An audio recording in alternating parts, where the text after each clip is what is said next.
Good morning everyone. At tayo po ay mag-update po dito ng kanilang mga latag ng seafoods, no?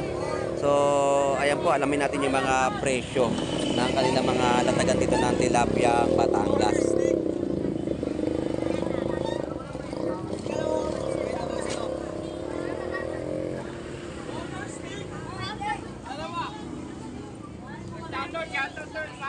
Ayan, shoutout sa Limasag, 100 pesos per kilo. Ano ba yung mustado? Sabi sana ako sa'yo, mustado eh. Gusto mo yung mustado?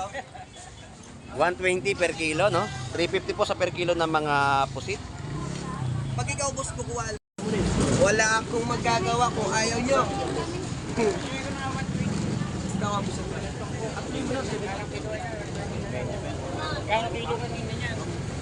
Tapos, thank you ha, salamat.